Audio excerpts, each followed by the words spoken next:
Good morning. I want to welcome all of our visitors today. If you are new to this community and would like to join our parish, I want to introduce you to a few people who will be our greeters today. They'll be happy to welcome you, connect you to our community, and also if you fill out one of the yellow cards, connection cards, the pews in front of you and give it to them, they'll be happy to add you to our mailing list. Our greeters today are Perry and Betty Katsamakis, who are right in the front here, and Carol Fotopoulos. Wait, not seeing Carol. Oh, no, right there. Sorry, Carol. You are behind your seat. They are our leaders today, and they'll be happy to connect you to our community. I want to wish wonderful out to many people here. This week, three days ago, we celebrated the feast of St. George. So we have many Georges and Georgias in our church. We wish them happy name day. Anyone know what yesterday's feast day was? Let's see if anyone knows. What was the saint yesterday? St. Mark. St. Mark. Yes. And I know we have one Mark, at least one in the church today. And I know there's one who's not here today, but yesterday was the feast of St. Mark. And today we have any of the people named after the 7 Murmuring women is your day. If you're a Joseph, one of your days is today. If you don't have any Nicodemuses here that I'm aware of, that would be a name day. And we have Myra, who is named Dirophora. That's for all the women. Dirophora is the Murmuring women, so we're going to allow Myra for your name day today.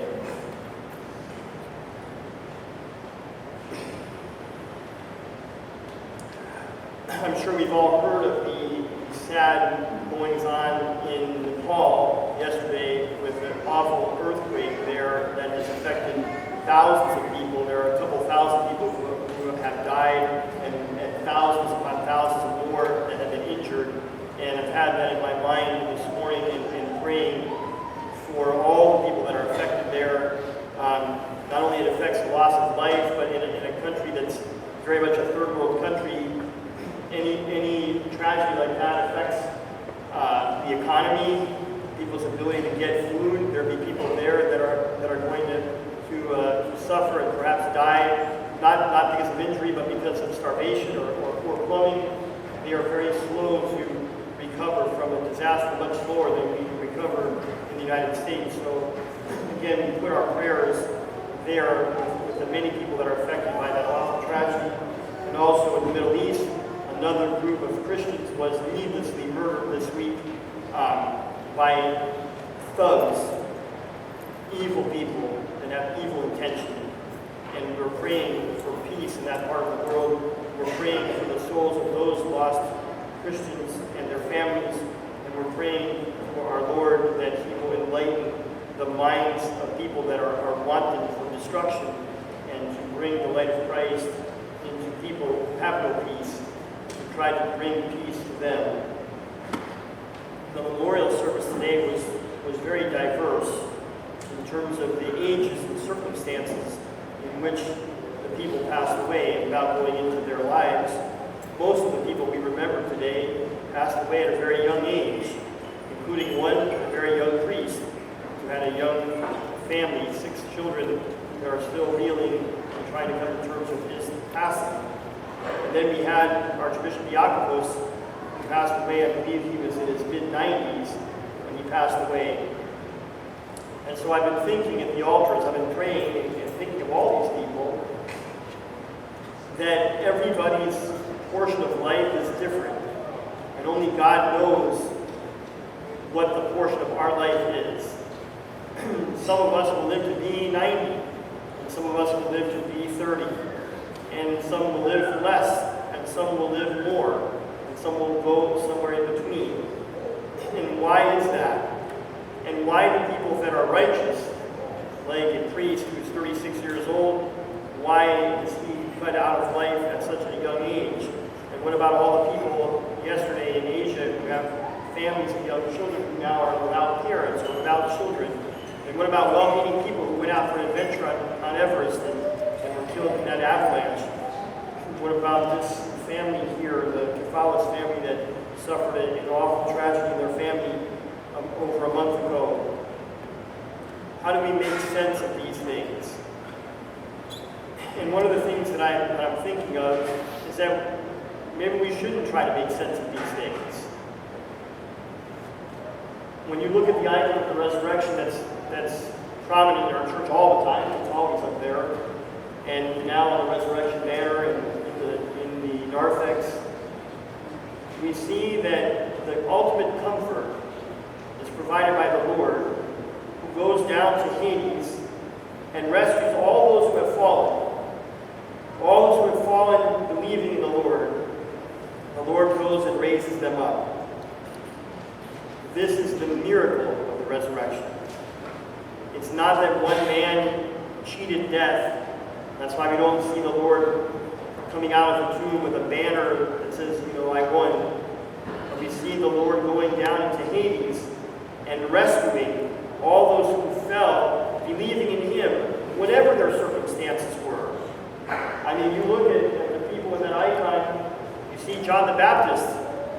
He's to the left. In our view, to the right of Christ. But John the Baptist was a young man who met a violent death and a needless death by a murderous thug.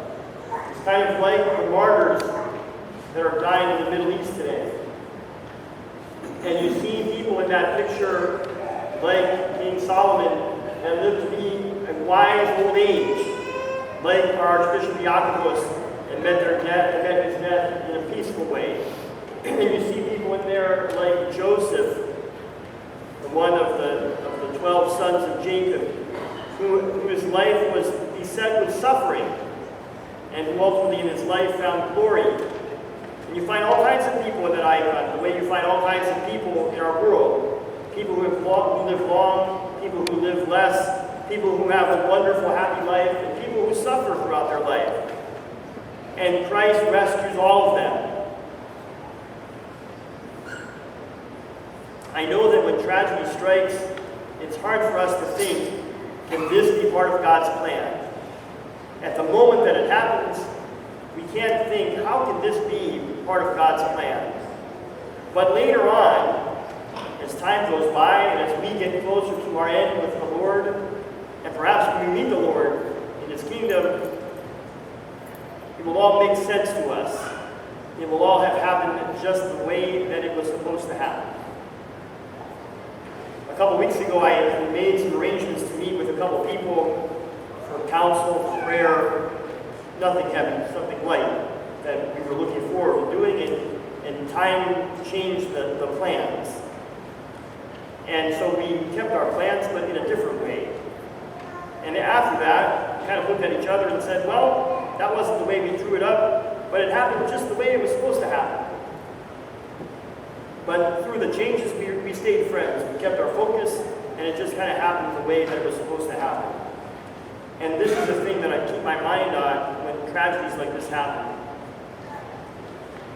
Hopefully, we're on the way to God's kingdom, all of us. And hopefully when we get there, we'll look back and say, that happened in the way that it was supposed to happen. And the thing that we have to keep our focus on is we have to keep our focus on trusting in God. That God has a plan for every life, and that His biggest plan is for us to inherit everlasting life.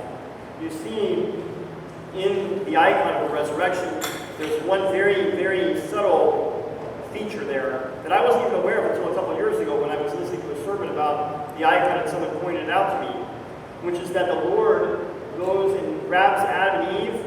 Those are the people on the right side of the icon, the Lord's left. Adam and Eve, the first people who fell through sin, that the Lord goes and grabs them by the wrist, not by the hand. When you shake hands with somebody, there is a connotation of equality. If they reach their hand, you reach your hand, and you grab them equally. But if you're grabbing someone by the wrist, you are doing more than half of the work. And so we see that the Lord is willing and able to meet us even more than halfway. But also that subtle feature, that subtle act in the icon, we don't see Adam and Eve doing nothing. We don't see them turning their backs on God, putting their hands down. We see them reaching out to God, unable to firmly grasp Him, but doing something, and trusting that whatever little they're offering, the Lord can do something with that. The Lord doesn't grab them by their ears or by their hair or they reach for the Lord, and the Lord goes more than halfway to reach out to them. And so the lesson to us is we need to be reaching for the Lord and trusting that He's going to take care of us.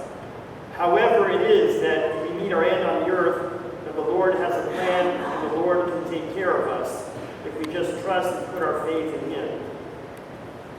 It's very sad, the things that we're reading in the news these days. But what we have to keep our focus on, what we have to keep our eye on, is the prize, which is everlasting life in our Lord Jesus Christ. And this is assured through His resurrection.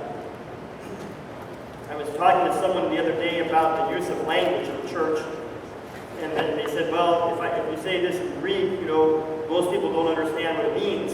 And I said, I can say it in English, but most people wouldn't understand what it means. I mean, when we say Christ is risen, truly He is risen, like, what does that mean? When we say it in Greek, we say it in English, it's a nice reading, but what does it mean? It means Christ is risen and something matters, something is greater than me. Because if Christ does not rise from the dead, if Christ does not defeat death, then I go to death and it's the end of me. But if Christ is risen, then there is potential for me to be risen, which gives me now some different focus in my life. If there is no Christ, and Christ is not risen from the dead, and I cannot rise from the dead, then the whole focus of my life is get what I can get while I can get it. Because when life is over, that's truly the end. But if Christ is risen and I can rise, then it gives me some focus in my life. It's not just get all I can get while I can get it because then it's over. It means prepare for something greater than what I'm having right now. It means put away some time to pray, to learn, to behave correctly, and to prepare myself for something that's greater than me, something greater than I can understand, but something that I can put my faith in, and it's something greater than what I know that I can inherit at the end of my life. That's what Christ is risen means. Christ is risen, and that matters in your life, and it matters in my life, because without that, life really has no point. And when we open up the newspaper or turn on the TV and we read about the sad things that are happening, well, then we'd be truly sad. Because for all these people that met their end this week, we would say it's truly an end for them. But for all those who met their end of this life in the hope of everlasting life, then for them, it's the greatest reward that could be. They are in the tombs like Adam and Eve, but the Lord is grabbing them and pulling them out of there into everlasting life. And that matters. And that's what the focus needs to be on. Today's feast day of the Myrrh-bearing women takes us back to Pascha. The gospel was the same as Pascha. They combined the 10th gospel of Holy Thursday and the gospel of Pascha as a way to remind us that Pascha was not an ending, but rather a new beginning. To put this in sports terms, when you win the championship and you celebrate that for a little while, but then after a little while you say, I have to go back and you start working out and preparing for the next championship. So we had our Pascha, we had our Bright Week, we had our week to eat anything we want. Now we go back to our Wednesday and Friday fast, and we start preparing ourselves for the next growth spurt in our spiritual life. May the Lord our God bless and keep you all this week. May He keep all of us safe. May He bring comfort and safety to the parts of the world that are lacking those things today. And may He give us all focus in the hope of everlasting life. Thanks for sharing a beautiful liturgy. Have a great week.